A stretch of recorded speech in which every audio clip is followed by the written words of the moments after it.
Russia expects to continue supplying oil to India despite warnings from the United States.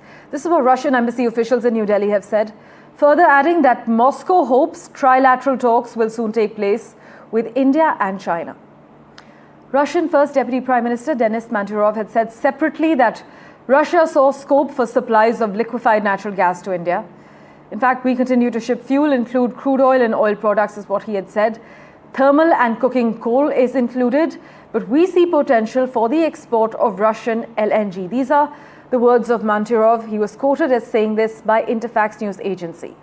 He also said, according to RAA news agency, that Russia was counting on expanding nuclear energy cooperation with India.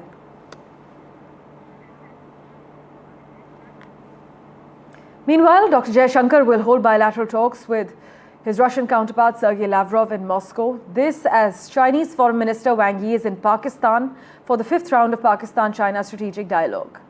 Now, amid the United States imposing a 50% tariff on India, Dr. Jaishankar has pushed to increase trade with Russia, encouraging Russian companies to engage more intensively with their Indian counterparts.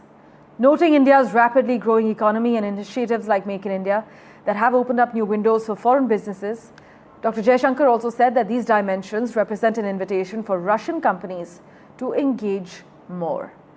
Mohammad Ghazali has been tracking the finer details and all the developments for us. He joins us live at the moment. Ghazali, take us through the External Affairs Minister's plan of action and also the meeting's agenda today.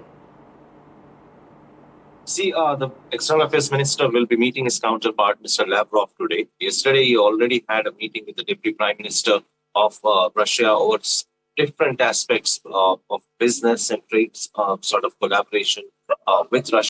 And why it is significant, we know that how the geopolitical alliances or the global shift is happening. India is under tremendous pressure from all sides. But the best part of India's diplomacy, if you consider the recent visit of Dr. Jaishankar to Russia, is that despite continued pressure from the United States of threats from tariff and all, India continues to maintain its relations with Russia. It's resetting its ties with China, and it's also pushing back against US tariff threats. So what we're going to see is that since Russia has also offered Indian companies and Indian exporters to come and invest in Russia, the same has been reciprocated by Dr. Jaishankar in his visit to Moscow today and yesterday. So we are going to see a lot of MOUs being signed between the two countries. This is also a kind of groundwork by Dr. Jaishankar to ensure that, that later this year, in a couple of months from now, Mr. Putin is also going to visit India for the India-Russia annual summit as well.